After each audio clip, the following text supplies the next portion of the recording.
Well, let's try that again. Hello, everyone. Greg Staley here from Diverge Media.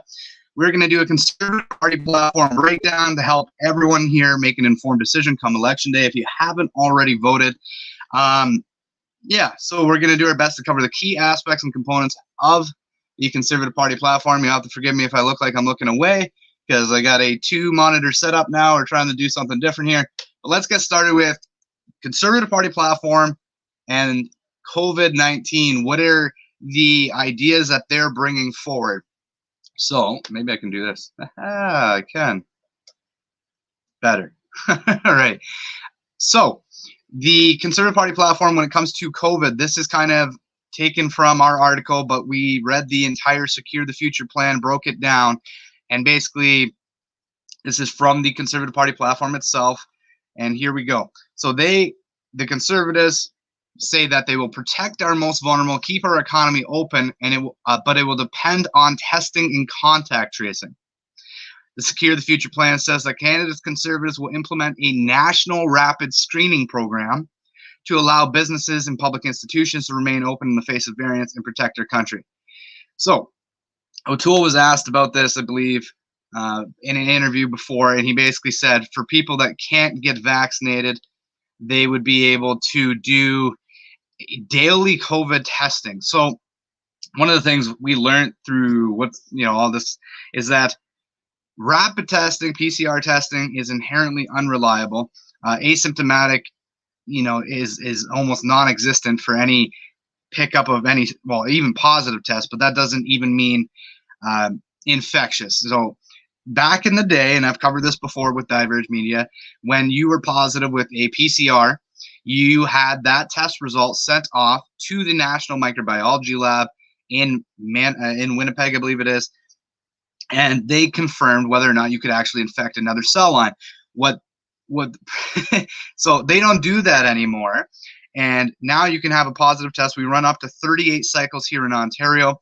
Anything over 38 to I think up to 45 is deemed probable, but the testing's extremely high.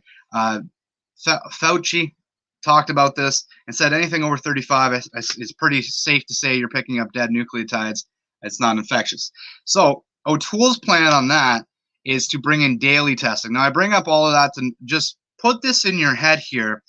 Under a Conservative government, if you have a legitimate reason, medical reason, for foregoing this vaccine, you will be subjected to daily rapid testing to be able to participate in society. Now, right now, it's non-essential businesses, but I have a feeling Pandora's box is open, and it will eventually creep into every facet of life if it doesn't get a halt right now. So you have to ask yourself, do you want daily testing for asymptomatic people? Nurses early on, they were doing this to a cohort of hospital nurses, and it was like 0.15% of them were positive. And by the way, keep in mind that positive doesn't mean infectious with anything. It means that you could have had something months ago. You could have you could have a high enough volume to trigger a positive test, but it doesn't mean that it's actually infectious.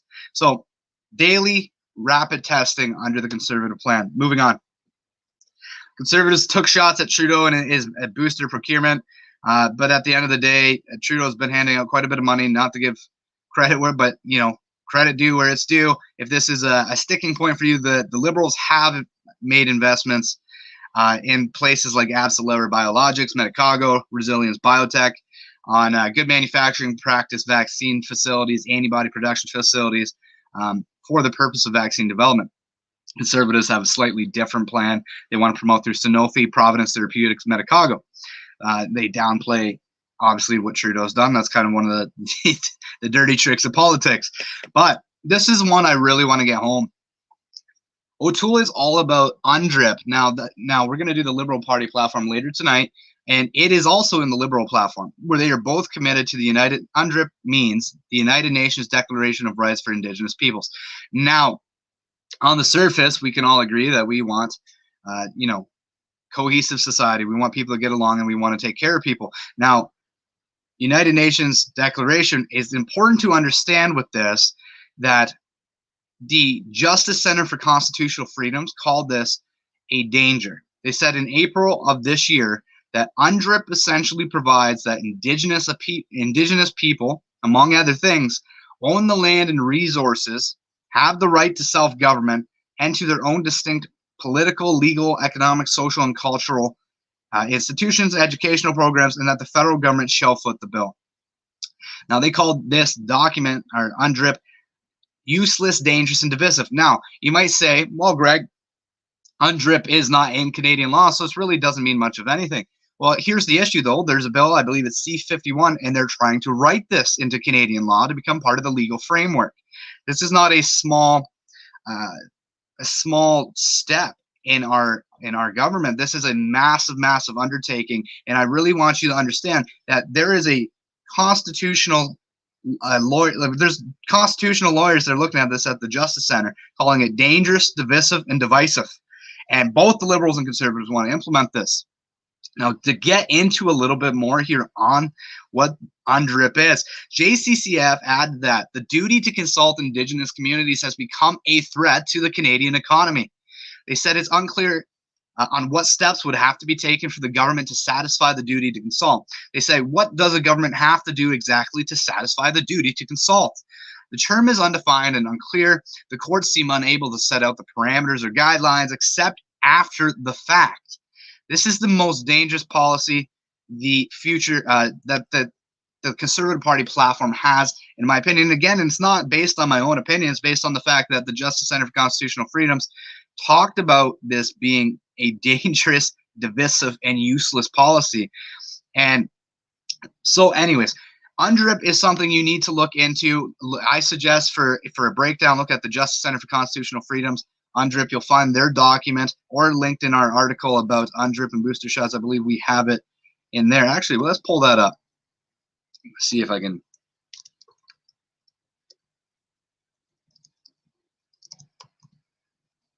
All right, here we go. This is, let's pull this up. I really want you to read it from the document. I mean, I don't mean to scare people here, but yes, it needs to be read. All right, sorry, everyone. I'm going to pull this up over here. Okay, I'm still learning the new system. Hang tight. Here we go. The Canadian Constitution does not protect individual property rights. UNDRIP, on the other hand, okay, this is directly from the document, provides the Aboriginal peoples have the right to own, use, develop, and control the lands, territories, and resources which they have traditionally owned, occupied, or otherwise used or acquired. I will repeat that again. Please let that sink in. They have the right to own, use, develop, and control the lands, territories, and resources which they have traditionally owned, occupied, or otherwise used or acquired. Now, they continue here. Non-Aboriginal Canadians will rightfully wonder if the government may expropriate their land in the name of complying with UNDRIP's directives and Bill C-15's requirements. There you go, not C-51, Bill C-15. Let me repeat that again. Non-Aboriginal Canadians, the Justice Center for Constitutional Freedoms, will rightfully wonder if the government may expropriate their land in the name of complying with UNDRIP's directives and Bill C-15's requirements. Now, this is directly in the Conservative plan. This is something that they are talking about doing, in addition to the Liberal Party of Canada being 100% committed to this.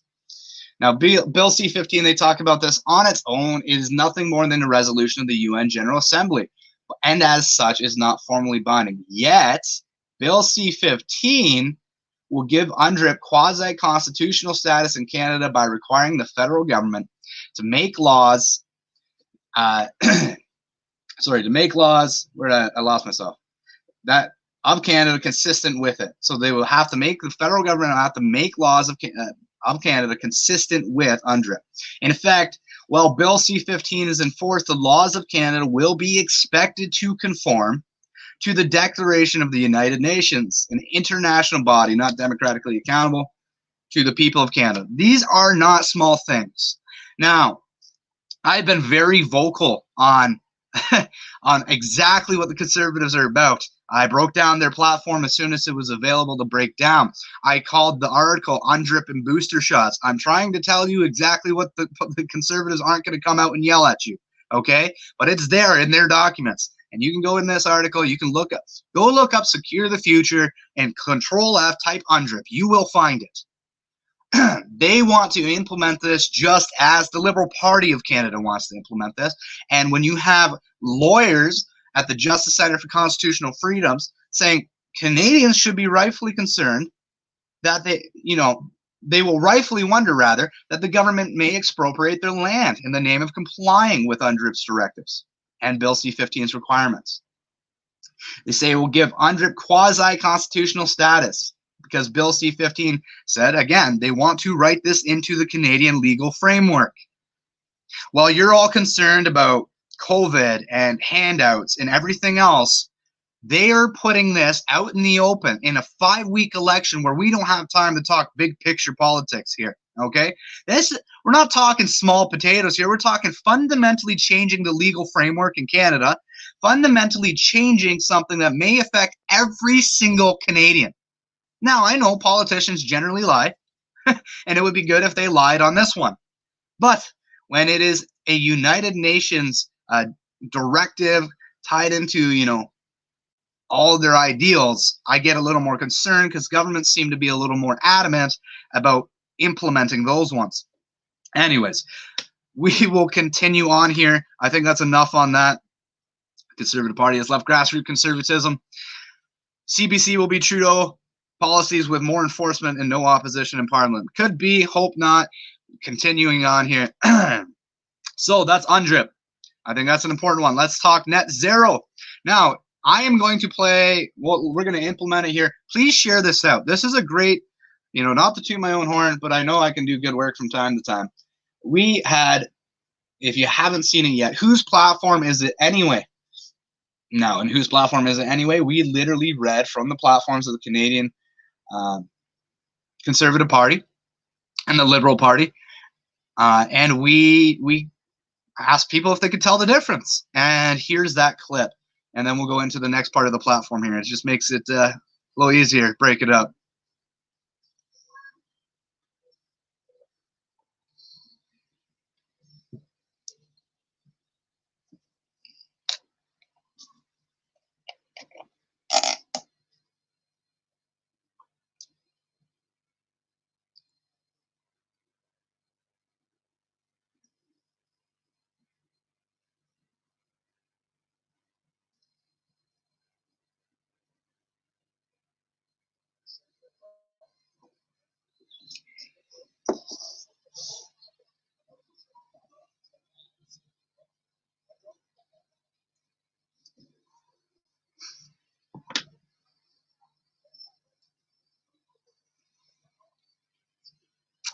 Of course not, eh?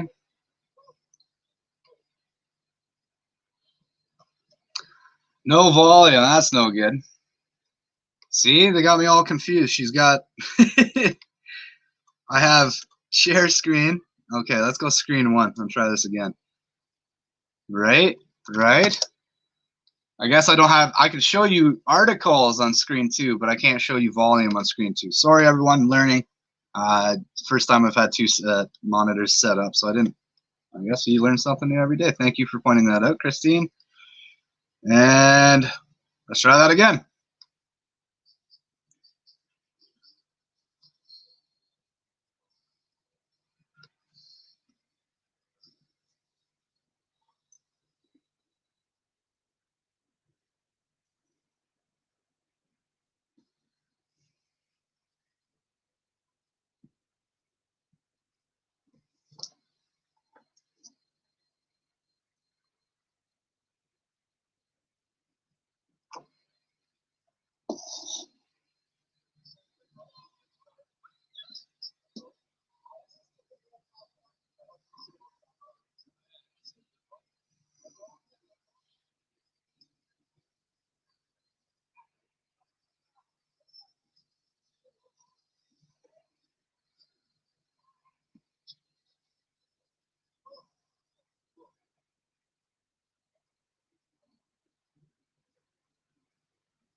All right, so check out the rest of that video. I'm not gonna bore you with the whole video. I'm not gonna, that's the wrong words. Definitely won't bore you, but I'm not gonna show you the whole video. No volume in the video. Give me a break. All right, 0 for 2. Go check out whose platform is anyway. And then check out that video, share it out. It's a good video, give you an idea. I'm reading directly from the conservative platform in that one. I was hoping to get another episode out before the election, but I've been swamped. But basically, that question was, if elected, we may potentially implement taxes on, I think, luxury homes, luxury cars, and second homes to protect the environment. And that's the conservative platform. And this leads into my next point here. See, I'll let you off the hook. I'm still no volume. I apologize. I don't know what's happening there. I mean, it should, I don't know. What do we do? What do we do? I mean, do we have audio now? Do you want to hear audio now? Sorry, try it again.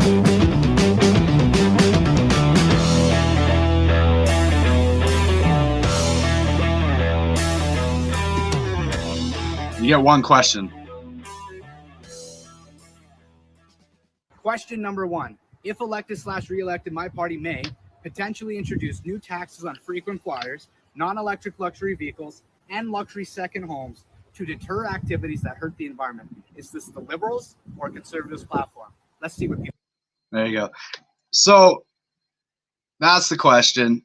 That's part of the conservative platform as well. Maybe put your mic next to, see, I can't win. It's not mic, see? It's supposed to be, you share the audio. There's a bunch of stuff in behind the scenes. I won't bore you with it. We'll continue on here. Check out whose platform is it anyway. Interesting. You'll learn a little bit about the conservative platform and see that, again, that's all conservative party platform questions in that video. I was hoping to get more done. But that leads me to my next part here. Let's pull this up over here. And I will show you on screen too. Slowly learning. Slowly learning. Sorry, everyone. Here we go. Net zero. The conservatives want to develop a net zero foundations program to begin putting in place the building blocks required to meet our net zero goals. Now, the Liberals have pretty much the exact same thing. It's not quite that. They say they'll implement it through a slightly different means. It's a little more specific. But basically, there you go. So both committed to UNDRIP, both committed to net zero. And then I'm going to use the Canadians for Affordable Energy, Dan McTagg's words here out of an article he wrote. Net zero by 2050 is the latest version of the environmental scare tactic of forcing consumers to accept things like Trudeau's carbon taxes or green energy plans, or any other policy madness that really means expanding government control, enriching special interest, and hurting consumers.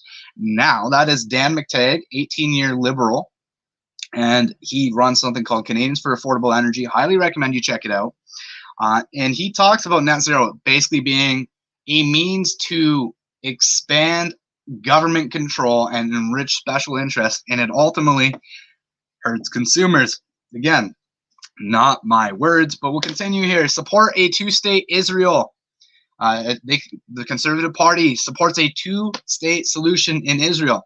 They go as far as to say they will establish a Canada-Palestinian Territories Trust account at the International Monetary Fund, with the goal of providing training and economic instruments upon the arrival of a two-state solution. They also were going to seek to establish a free trade agreement at the arrival of a two-state solution. So they say, and they will appoint Canada's first Muslim ambassador, who will also be an ambassador to the Organization of Islamic Cooperation. Now, I've talked to some people about that who are not impressed. They say they will support the two-state solution by doing the following: supporting the current religious status quo surrounding Al-Aqsa/Temple Mount, and recognize the special role that Jordan plays in safeguarding of holy sites in Jerusalem. Enhancing aid in a targeted manner. Now, immediately what comes to mind is, what do you mean by a targeted manner? Who will be targeted in that enhanced aid? But I digress. Enhancing aid in a targeted manner in the areas of government and institutional capacity building in support of an eventual Palestinian statehood, investing in the economic empowerment of the Palestinian of Palestinian women and support economic civil projects, and an international fund for Israeli-Palestinian peace. So more money, foreign aid to promote that. Now, that's just a tip of the iceberg. We're going to skip down. Let's go in the health. Oh my goodness. Under the Conservatives' plan, health care transfers to the provinces would increase Canada's Conservatives, or would increase. Canada's Conservatives have a plan, they say, but basically they will cost $60 billion over the next 10 years. They want to increase health transfers to the provinces, they say, after years of slow growth under the Liberals. Now, there's, I think the Liberals are talking about doing the exact same thing in their platform. I'd have to double check, but I know they did talk about increasing transfers. I mean, the question I guess I would ask is, money doesn't seem to have been the problem. We're actually pretty well funded when you compare us to other developed nations. A lot of the issue seems to be where the funding goes, and we have a very heavy administrative side here in Canadian politics. So you need to ask, is that really going to help the problem? And debt leads to inflation.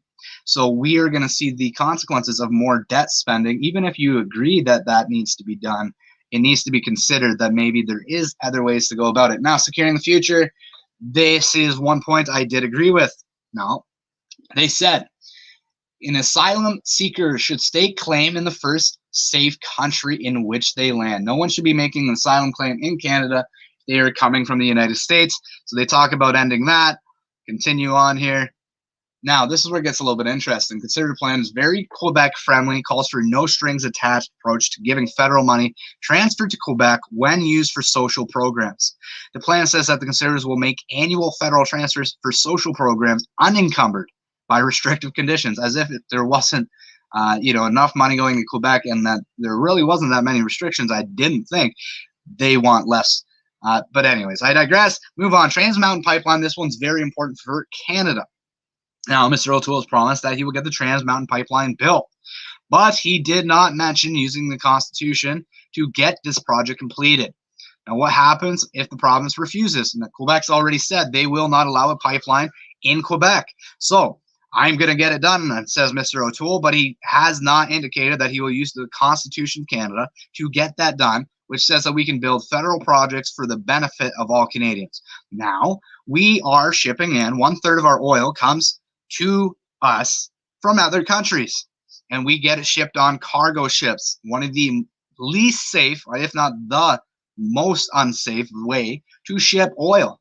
And we get it from countries that don't have the same standards as Canada, like Venezuela, like Saudi Arabia. So it only makes sense to increase our capacity here to build more oil pipelines, to just let's get as much oil out of the ground in Canada as safely as possible, which our standards are as safely as possible, and let's supply that to the rest of the world. Yes, the most expensive way as well. You're exactly right, LJ. Let me pop that in if I can. Man, it's being laggy. Oh, that's right, because I'm over here. This is going to take a while to get used to. Yes. So, it's one of these things. We need to get as much oil out of the ground as possible. Our debt has ballooned massively, $1.1 trillion roughly. It's actually much, it's more than that, but I don't know what the exact figure is. Now, if we really, the best thing in my opinion that we could be doing right now, optimize oil and get as many pipelines in the country built as possible, ship our ethically produced oil to countries that don't ethically produce it, and then we can supply the world with oil. And that is, by the way, a lot better to be supplied with oil than it is to use coal. So oil and natural gas is actually much cleaner than a lot of the alternatives out there that are still being used. So the only thing that prevents these things being done is naivety. Climate change. Guess what, guys? Nobody's going to stop doing the things that they have to do to build their economies just because you virtue signal. In fact, it would make much more sense. Let's get as much oil out of the ground, profit as much as we can, pay that deficit down so that Canadians aren't sacked and saddled with inflation from this debt spending that has gone out of hand. Continuing on here, we got, let's go, Bill C-69, Trudeau He says O'Toole says he will not eliminate Bill C-69, but eliminate the unfairness of Trudeau's Bill C-69. Critics say the bill creates confusion and uncertainty around future projects, causing foreign investors to take their money to other more certain markets. Now, O'Toole doesn't want to get rid of that. He just wants to simply amend it.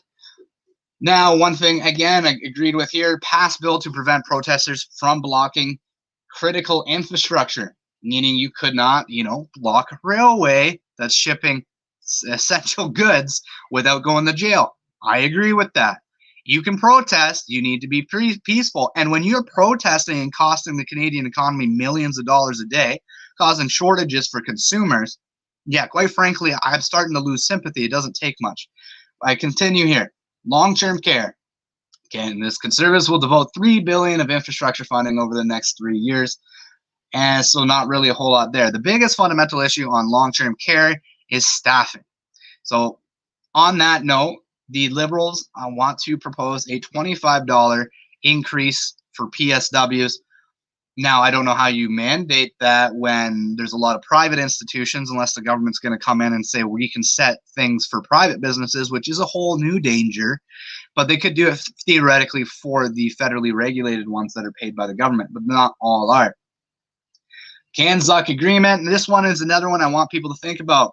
Now, he's big on pushing a new Canada, Australia, New Zealand, United Kingdom agreement that may include a deal similar to the European Union's. In addition to calling for free trade and flow of capital, the investment between the partner nations Conservatives plan may also allow for reciprocal freedom to study, this is a direct quote, live and work for citizens under expanded areas of labor, coordination, and agreed upon by all parties. Let me pop that in for everyone.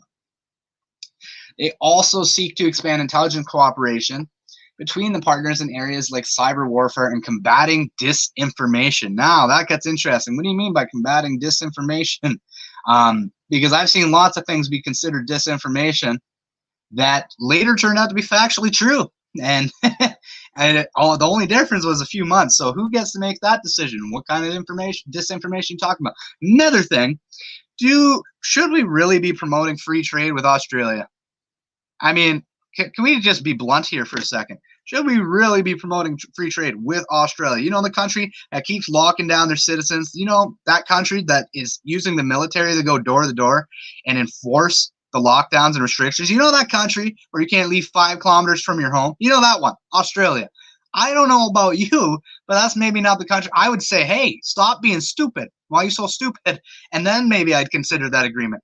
But maybe the thought process is, we also like lockdowns, and therefore that's similar values. Again, I think trade should predominantly happen among those who share the values of your nation. For instance, I think we should decouple our supply chain from China. I think that should happen through tariffs and then promoting lower taxes elsewhere. Say, hey, if you decouple from there and you bring more of your supply chain to Canada, we'll give you a tax break on corporate taxes. Or hey, if you go to somewhere like Taiwan, that is a democratic nation and that doesn't imprison million Uyghur Muslims, hey, we'll give you a break there. But instead, we haven't had anything that says we need to decouple from them. Now, the Conservative Party platform does touch on decoupling from them a little bit. They talk about lithium mining, trying to get that done here in Canada for a green, air quote, green infrastructure to get more lithium batteries, things like this. Now, super intensive, very hard on the earth, but China is the predominant producer of lithium. So if you want to decouple, that may be something that needs to be looked at. Preferably, I would look at other nations. I'm not sure about the technology. It's hard to make an assessment. What our technology, like the top end, looks like and how safe it is for leaching, different things like that, I don't know. I know in China, if you look up Toxic Lake China, you get an idea of what rare earth mining can do. In fact, let's pull it up. There we go. That's the beauty shot, isn't it? Okay, let me pull this up for everyone. All right, share screen. Here we go. That is, no, I don't want ABC News. Anyways, doesn't matter. Toxic Lake China. rare earth minerals. Rare earth discharge liquid flows from a pipeline into a rare earth lake near Jingwang village. Now, there is an argument here, obviously, that we can do this more ethically than China, and to bring lithium mining here in Canada may not be a bad idea to decouple that.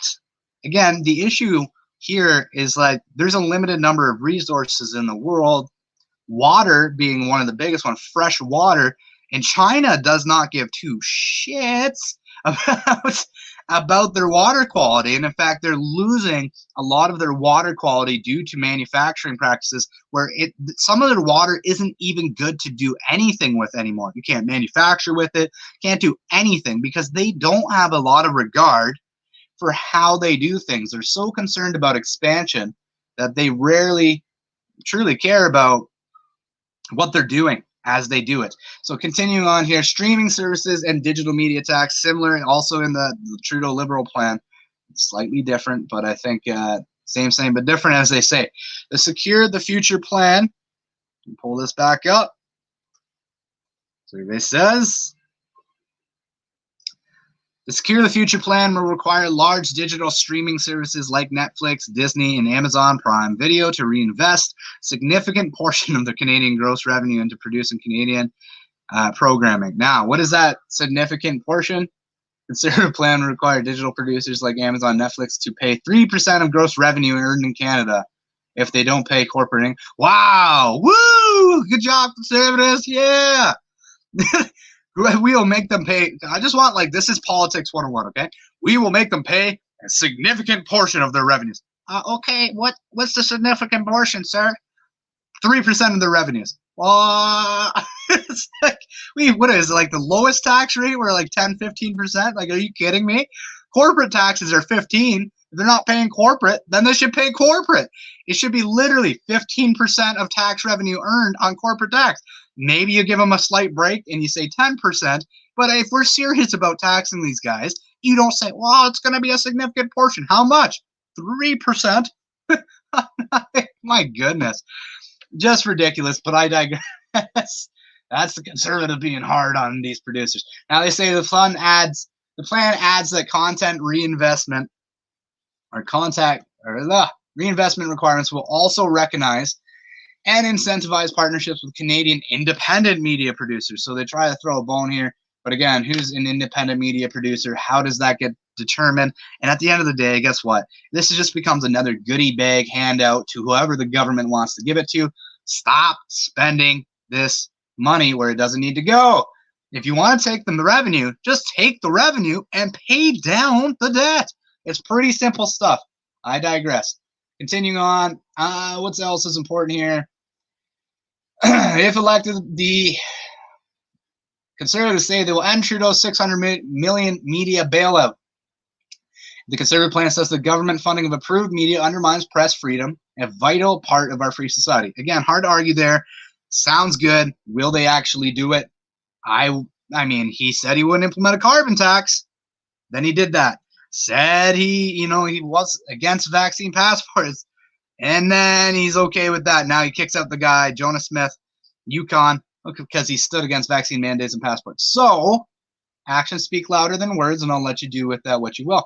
Continuing on here, parental maternity leave. The plan says that Canada's maternity and parental leave programs play an essential role in enhancing equality and strengthening our economy. Service proposed to improve these programs by allowing those on maternity and parental leave to earn up to $1,000 per month to enable them to stay connected to the workplace and ease their return to work. I don't know what to think of that.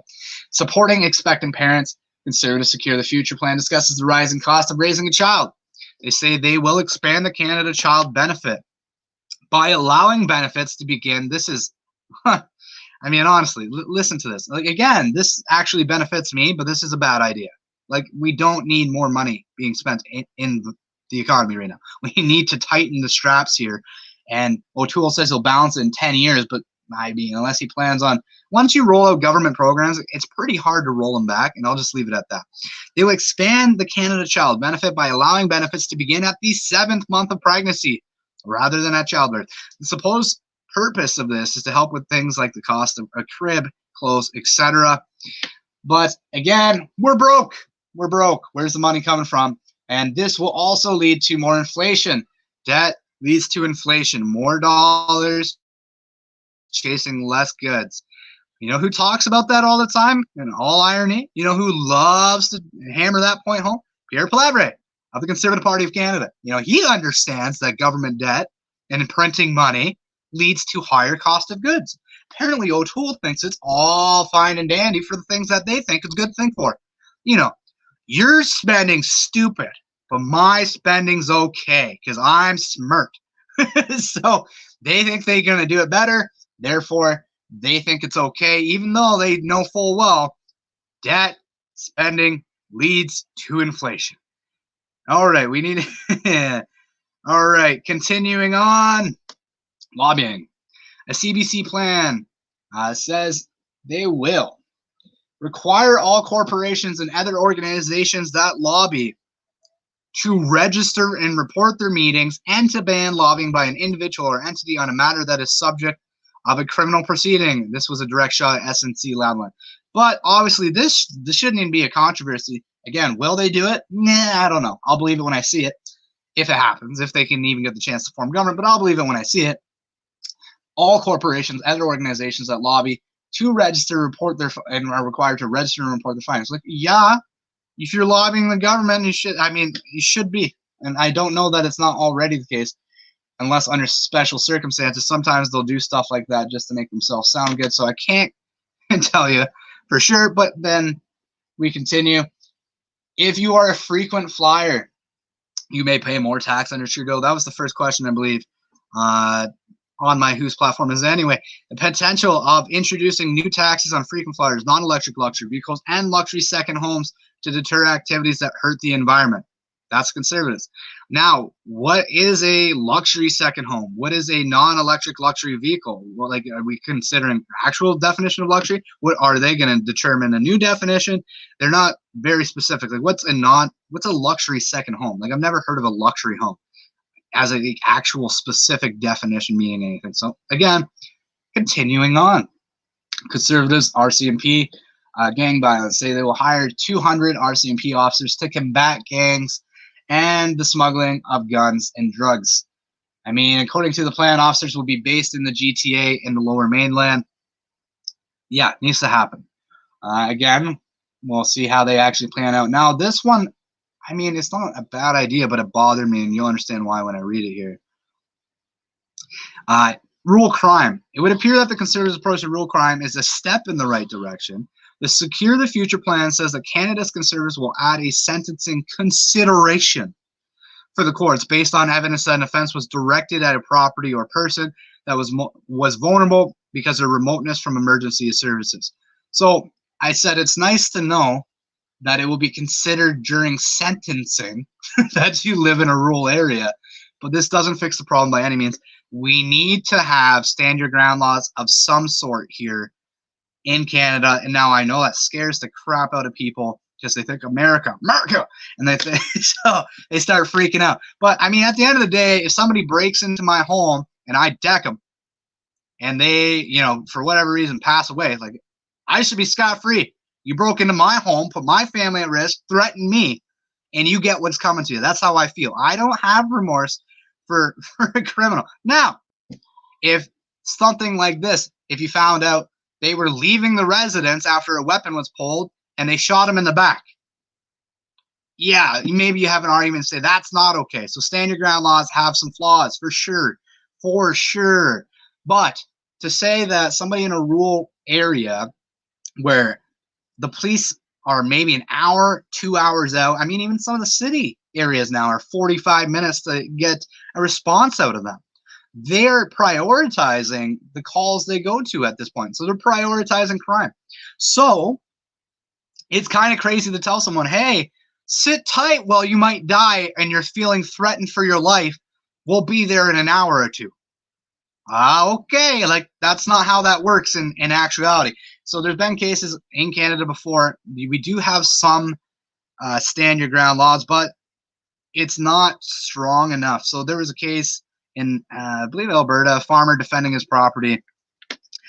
They had been by numerous times to try to rob equipment, and he fired a warning shot. I think it ricocheted, hit one of the kids that was there, like young 19 to 25-year-old range.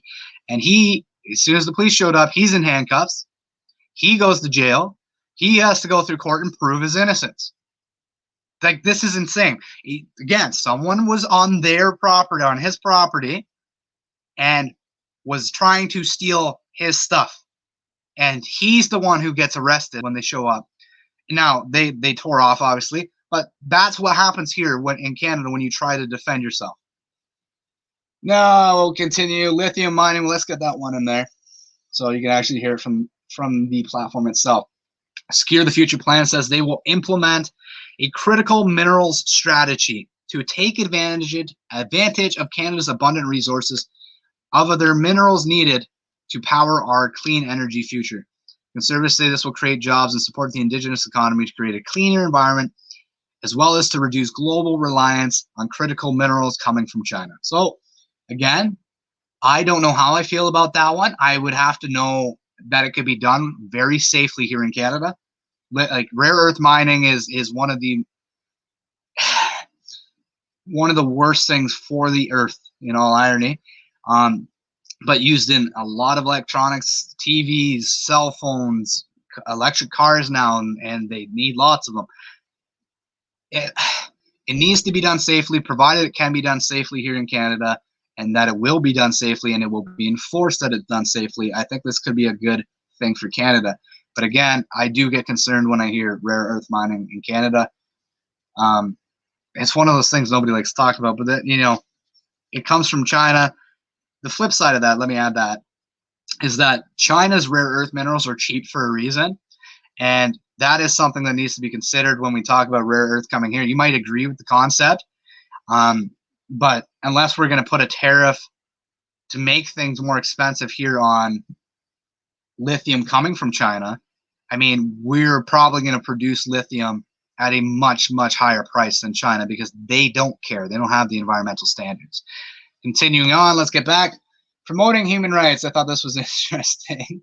Conservatives say they will dramatically revise supply chain legislation to meaningfully enforce Canada's commitment not to import products made with slave labor. Obviously talking about China.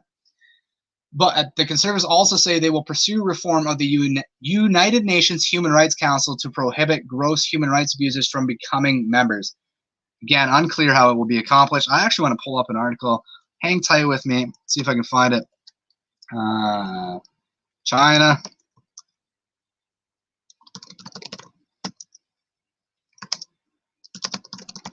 Maybe you find it there.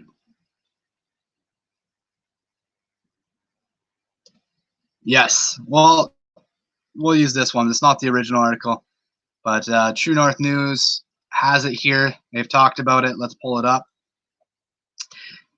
This is an important one for everyone to know. So here it is. Ottawa to suffer if Conservatives elected, China threatens.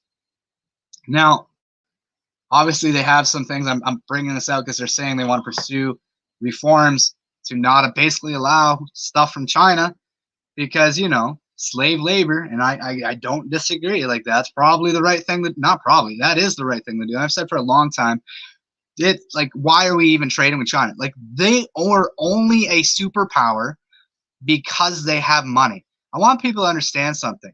You cut off the source of China's funding. We stop giving them our money and stop allowing people to buy stuff. And we can say, hey, it's human rights abuses. It's the fact that they are communist. Any number of reasons you could pick. And then you just say, we're not going to give them money. You starve them of their funds. And by the way, if the International Monetary Fund, any of them do it, you have to figure out how you're going to deal with that if they keep supplying them with money. But at the end of the day, you can supply them with money and loans and stuff, and that's only going to last so long before the economy implodes. Really what should happen is a massive decoupling from China for every supply chain of every developed nation that can do so. And then just start building the process, getting off, and they would be done overnight. They wouldn't have the power to bully and try to do the things they're doing. And make no mistake about it, China is going to be a global superpower here. They're already approaching that in the next decade to 2 decades max if something dramatic doesn't happen.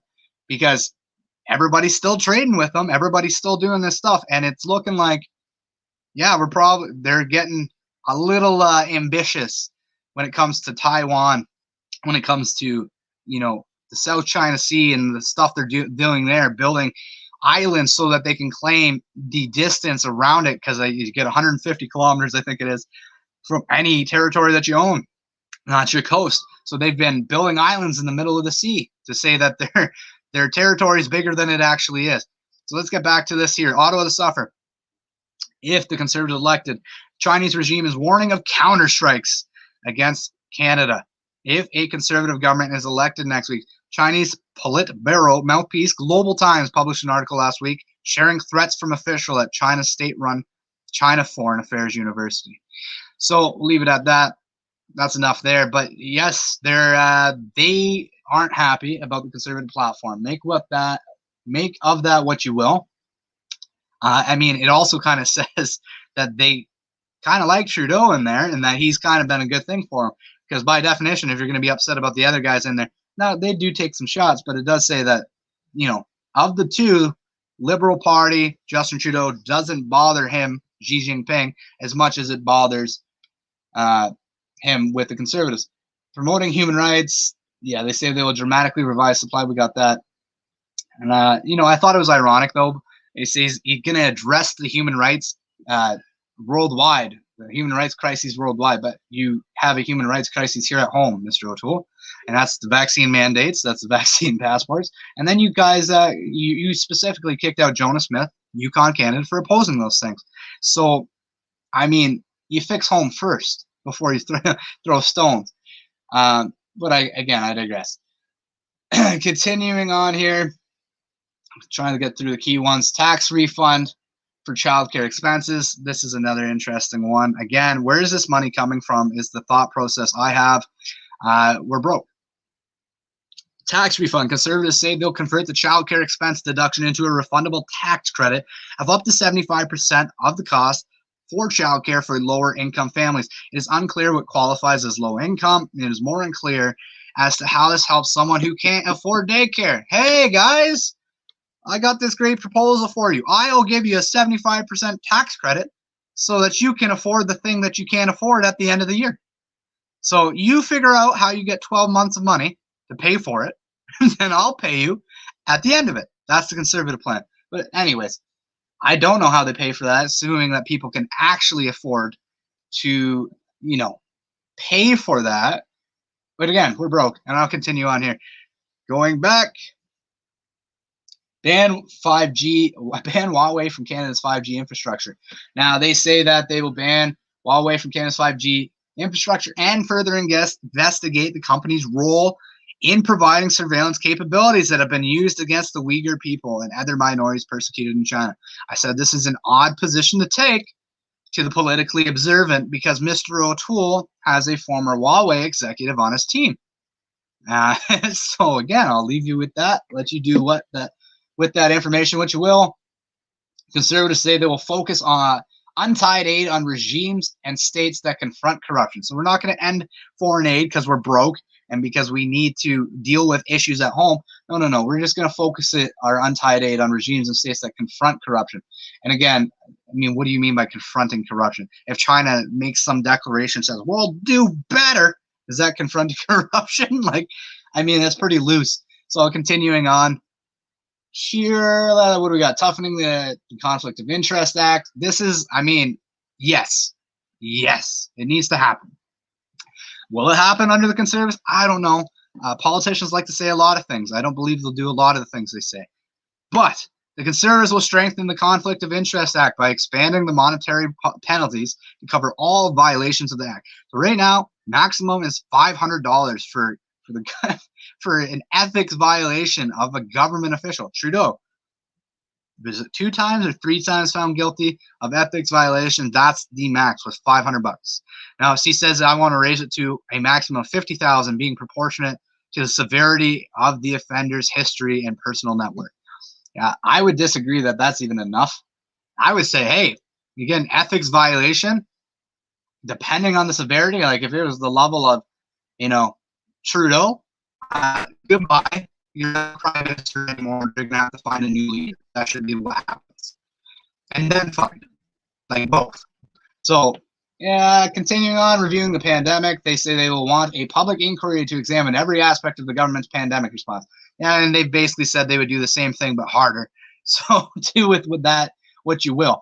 They say we'll reinstate the tariff on imported PPE to recognize and secure the longevity of Canada's manufacturing of PPE. Not a bad idea. PPE floods in from China, dirt cheap, and then they have the market. They just jack the price is basically what happens, and then there's not enough supply when it's needed. What else do we got? Approach to cleaning up pensions. Canada's Conservatives will change legislation to ensure that pensioners have priority over corporate elites in bankruptcy or restructuring. Conservatives say this will better protect Canadians by preventing executives from paying themselves bonuses while managing a company going through restructuring if the pension plan is not fully funded, and no longer forcing underfunded pension plans from being converted to annuities. Something the conservatives say locks in losses and results in workers getting less money. Again, not necessarily a bad idea. Will they do it though? They will. They will appoint, they say, a minister responsible for red tape reduction that will be tasked with introducing and passing at least one red tape reduction bill per year. I mean, this is like the super watered down Trump version of his red tape reduction, where he said every new bill he would take out an old bill for red tape. And then O'Toole's like, hey, I hear you. I will do one a year. And apparently for that one a year, think about this. Appoint a minister responsible for red tape reduction. What's that minister's job? One bill per year to be removed. One bill! And that's an entire job. You can have a job with the Conservative Party of Canada if you just removed one bill of red tape reduction per year. I mean, I'm sure there's some photo ops in there, stuff like that. Oh my goodness. That one a year and you can be the minister of red tape reduction. Then they'll call it a protective vision, right? Yes, we should be helping, but incentivizing opportunities rather than incentivizing lazy. I agree. There is a balance. You want to help people, but when you do it too much, there is actually consequences to a welfare state. There's consequences to having too much welfare being given by the government, too much protection, too much help. Because sometimes people would rather, believe it or not, shocking, I know, sometimes people would rather just stay at home and to receive a little bit less money than they could working. So for instance, I don't know what welfare is, but if you have kids, it's higher. But let's assume for a minute that you're a young 20-something-year-old, and on welfare you can make $1,200 a month, maybe $1,000. Let's just say.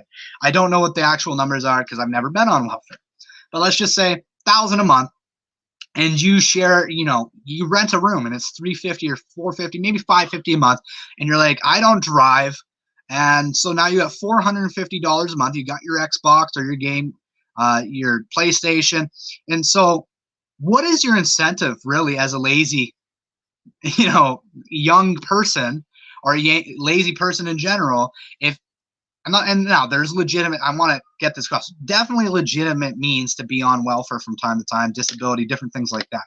But what is the motivation if you can provide all of your goods and the only difference between you sitting at home on your rear end all day and getting a job working 40 hours a week, 160 hours a month, was like a difference of like $400. And that is literally the situation. Like, if you make $1,000 to $1,200 on welfare and you go work full time at minimum wage, which is like an entry level position, and presuming you don't have the work, the ability to get a high paying job, like, why would you go work 160 hours to make an extra $400 a month? Now, I think you should do it just because it's the right thing to do, and you need to be a contributing member of society, and it's good for your mental health to participate in society and work hard towards things. I'm not being assaulting. I definitely understand. I just said there's definitely a time and a place, but this is, Sandra, reality. Okay? If you made $1,200 a month, there's lots of people that would not go out and work full time when they could pay for all their bills. That's just a reality. So there definitely needs to be an incentive in there to progressively over time, if you're an able-bodied person, if you're a young person like me and you were on a handout program like welfare, hey, I think after a certain set amount of time, we should start scaling that back to motivate you. It's not coercion, remember? Like, we'll use the same argument. It's not coercion.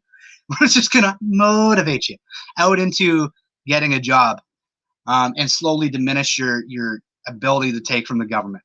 But continuing on through here, again, you may not like my takes. That's okay. Don't have to. We'll continue. Break down inter-provincial trade barriers.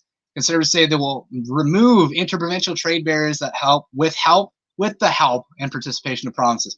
So things like trade barriers on beer, you know, between provinces, it's kind of ridiculous. Like, we're one country here, and we shouldn't be having trade barriers within our own nation. It's just absurd. So I actually agree with that. Another point of the Conservative Party was patent box. This is an idea they brought forward.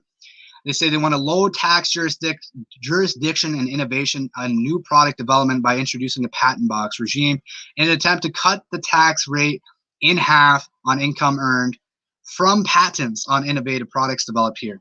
So they say they will also provide $10,000 of administrative and legal costs for the first 5 patents filed by any Canadian small or medium-sized business. So, I mean, do with that what you will. I don't know that it's a bad idea. You're trying to spark innovation. Patents are expensive, but I don't know that that's the place of the government to do that. Continuing forward, job plan, they say they will pay at least 25% of the salary of a net new hire and up to 50% of the salary of a net new hire, depending on how long the new hire has been employed. Again, more money we just don't have. It's called conditioning. Okay. Yeah, I won't even touch on that. There's a lot to go through. We'll continue. Job plan, we got that. 15% tax cut for vacation expenses up to $1,000 per person to vacation in Canada in 2022. That's an example of a boutique tax credit to try to gain your vote. Again, we're broke. We do not have money. That's my opinion. I'll keep inserting it over and over again. You can say this spurred the economy, best way to spur the economy is to get out of the habit and just let things open up. Now, small businesses. They say they will provide loans of up to $200,000, up from the current Canada Emergency Business Account amount of $60,000, which conservatives say is too small for thousands of small and medium businesses. Other proposals include forgiving up to 25% of a loan depending on a company's revenue loss. Now, not necessarily bad ideas, but again, just open up. You're offering $200,000 loans. The only reason businesses had to take loans in the first place was because the government shut them down. And why, we shouldn't be providing, if we're going to provide loans, it should be 0% interest loans forever until they can pay it back, if they can pay it back. And then a lot of them aren't going to be able to pay it back. So that's going to be a lot of money out the door that we really don't have. But again, it's a tricky situation. They're trying to address, the dire economic situation that the government's put themselves into by forcing restrictions on everybody and shutting down everything. I talked to a small business owner. Okay, he was deemed essential as an example. He ran a dog run. We did an article about it. $150,000 in debt that he had accumulated just staying open and just trying to run his business. His business dropped off about 90% because of government restrictions on tourism, as an example.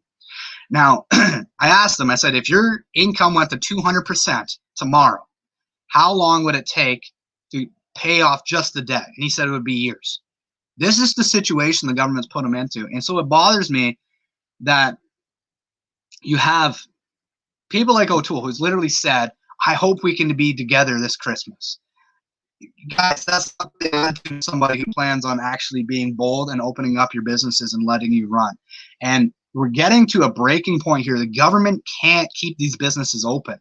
They provided a bunch of funds and stuff to try to keep everybody afloat. But if the goal here is to keep locking things down every time there's a spike in cases and hospitalizations, and by the way, if a couple hundred people can overrun your entire hospital system, it could be argued that that's the problem, not the people.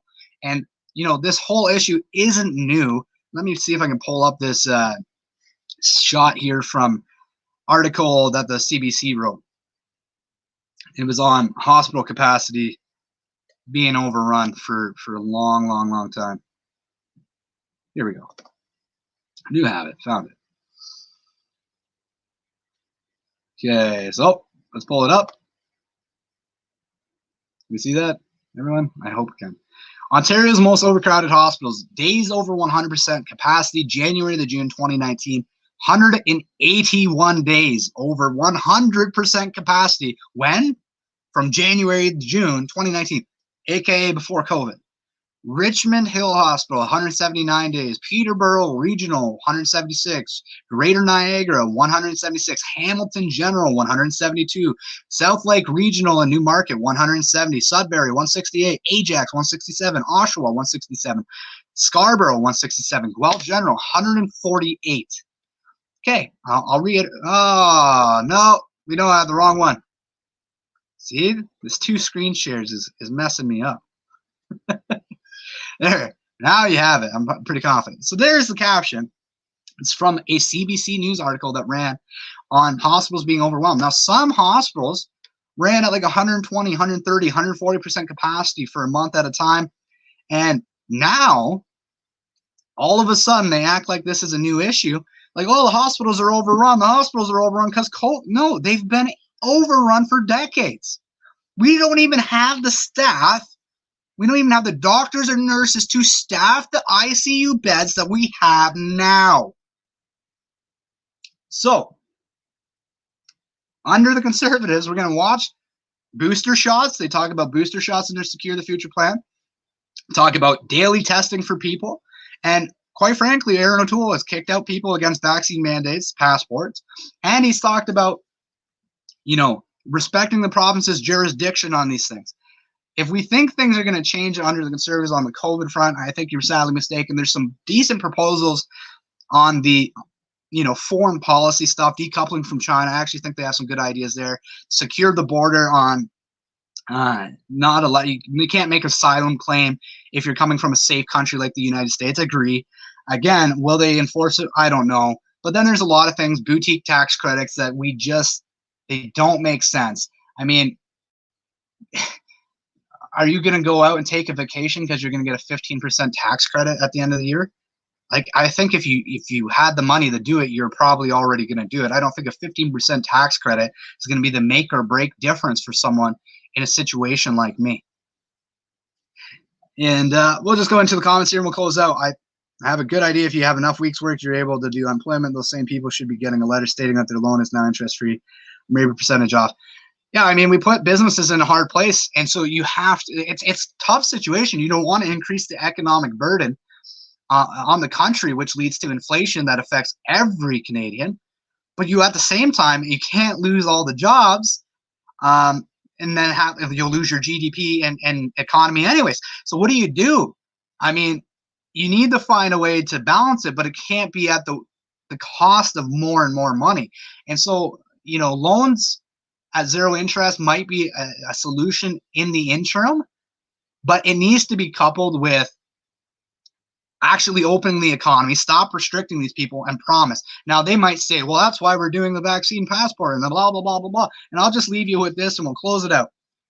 If last year this time we didn't have as many cases, we weren't as overwhelmed, and we weren't vaccinated, and this year this time, all that's changed is the Delta variant. It is more transmissible, but it's 19 times less lethal, according to UK data. 19 times less lethal. Let's see if I can find my article. Then we'll close with that. There we go. Let's pull it up. So this is an article I wrote. You can check it out. Why I'm cheerleading the Delta variant to become the most dominant variant. Now,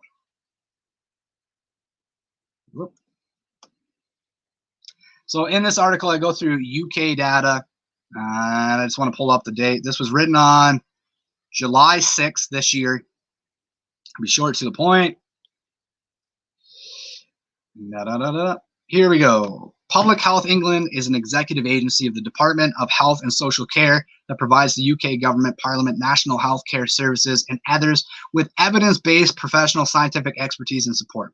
The agency released a paper on June 18th of 2021 that showed the Delta variant was much less lethal than the Alpha variant, contrary to what academic COVID doomers have been telling the public. Here is that there. 224,000 cases of Alpha, 1.9% case fatality rate. Delta, 60,655 cases, 0.1% case fatality rate. So it is 19 times less lethal, and that is what we are dictating all these lockdowns on. And so if businesses, you got to provide them a lifeline. We want to keep them open. We don't want them to close. But at the same time, if you're still talking about lockdowns, restrictions, and they're saying, well, passports are the reason that we're doing it is so that that doesn't happen. And that is the reasoning, just so we are clear. But at the end of the day, they're saying it's much worse now with the Delta variant being dominant, that ICUs are being overrun, and it's 19 times less lethal, according to the UK data. Now, the hospitalization rate, I wish they would have given a hospitalization rate based on cases to kind of have a comparison rate, because then they might have an argument. But at the end of the day, it's supposed to prevent hospitalizations. 80% of our eligible population and the most vulnerable that would be most likely to end up in hospital are vaccinated. So I really don't understand this argument, why vaccine passports are even needed. Because if they work, they shouldn't be. That's just the truth. If they're very effective the way they've been pitched, there shouldn't be another lockdown restrictions. It shouldn't have to be mandate or a passport. And then we know that they can also spread it, although they stay at a diminished rate. And we know that it's, again, it's all based on the premise of Delta, and it's 19 times less lethal. So O'Toole wants booster shots. He wants to do daily rapid testing. We're not really going to get away from it for those who can't be vaccinated or aren't vaccinated, he says. So I don't really think that's a solution. I think that actually hurts a lot of people because you get a false positive. And then the whole company's got to do contact tracing and all that fun stuff. And then you're locked down. You lose economic means, as well as the company who lost labor. It's just not a good way to go. But 19 times less lethal. And I just leave you with this. How is it that the hospitals are overrun now when 80% of the eligible population roughly is double vaccinated? And that alone should mean that there's no overwhelmed hospitals. At the same time, there may well be, and I'll leave you with this, there may well be overwhelmed hospitals because they don't have the staffing ability. Because if you aren't vaccinated, you're losing your job. I'm Greg Staley from Diverge Media. Thank you for tuning in. And, well, thanks. Thanks, LJ. And if they start the passports, they will never take them away. Once again, exactly. And I talk about this, is social credit coming to Canada? There was an article, or sorry, a report co-championed by the Privy Council of Justin Trudeau, who is there to help him obtain his goals. And they started talking in 2017 about social credit and about different things there. I won't go into that article, but that's, I believe, and I have that fear as well, that the passport will warp into a digital ID of sorts. Because why wouldn't they? The infrastructure would already be in place. And it's, you know, it doesn't take much imagination. It really doesn't. If you have to tell them your health status to be able to participate in society, and people are used to having this metric that indicates whether you can participate in society and do certain things, why would we think that they would stop at that? I mean, they haven't exactly earned my trust when it was 2 weeks to flatten the curve and then extended and extended and extended, and here we are. If this, I mean, for the hesitancy, the best thing they could do, if you're worried about the hesitancy that comes with this, open up, act like it works. And I would actually be going, maybe I should. I'll look into it more. Now, I've done a lot of studying into it, but man, if we actually acted like it worked and everything went back, as soon as they got like the vulnerable populations out of the way and they had like 90% rate early on, Early on, they said, okay, we're not locking down anymore because we're protected. The most likely to end up in hospital. We're going to keep encouraging those who are vulnerable, 45, 50 plus, that's the people they should be encouraging. The reality is my fatality rate, if I get it in my age bracket, and this is also people with comorbidities, things like that aren't included, but it's 0.0, okay, not 0.1, 0.027%. And now I have to get something that is known to lead to myocarditis, pericarditis, and I will just put this in here. Where is it? Disclaimer. Visit official government resources for more information.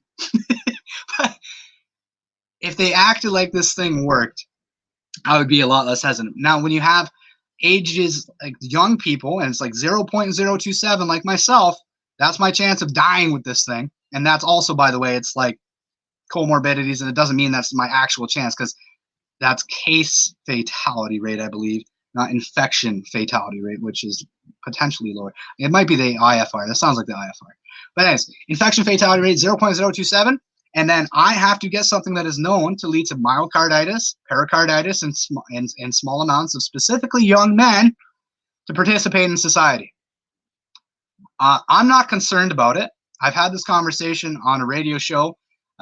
Jamie West, I said, listen, yeah, like I'm not concerned based on the numbers. And also, if we're that concerned about health, let's talk body mass index passports. Anybody over 30% body mass index, you can't go eat fast food anymore. You can't go out to a restaurant. You can't, right? No? Well, I mean, 70% of hospitalized cases are obese. It's about the health, guys. It's about health and the safety. We got to make sure we don't overwhelm our hospitals. So, slap that cheeseburger overhand BMI passport. No, we don't like that idea. We just like the idea of, I'll just leave this. I'm over my time. But if we're talking about coercing people, it's not. I literally watched an ethics professor say, after Julie Panesse got fired for standing against us not getting it, he said, from an ethics standpoint, it was correct. It's okay. Because it's basically, I'll just paraphrase, it's for the greater good. And we're not forcing people to. That's his reasoning. I'm sorry. Let's think. There's a boyfriend, and he wouldn't let his girlfriend go to work. In fact, he said that if you do this, or if you don't do what I tell you, you're going to get fired from your job. In fact, if you don't do what I tell you, you can't go to restaurants anymore. I'll call everybody in this town. I know everyone. If you don't do what I tell you, you're not going to be able to live your life as you know it. But I'm not forcing you to do anything. I would never force you to do anything. I care about you. I love you. I'm your government. I'm Greg Staley of Diverge Media. Thanks for checking us out. And we'll catch you next time, 8:00 p.m. tonight, going through the Liberal platform. Again, I hope this was informative. Total breakdown of Secure the Future. And then we will go through the sticking points of the Liberal platform. I think it's important to be informed, whether you plan on voting for those parties or not, to be informed about what's in the platform, get an idea. We'll see you at 8 p.m. Eastern tonight for the Liberal Party platform. Stay tuned tomorrow. Looking like we're going to schedule the NDP platform and the People's Party of Canada platform. And look for a link for election coverage come election night. We will be doing that as well. Thank you, everybody. We'll catch you next time. I'm Greg Staley from Diverge Media.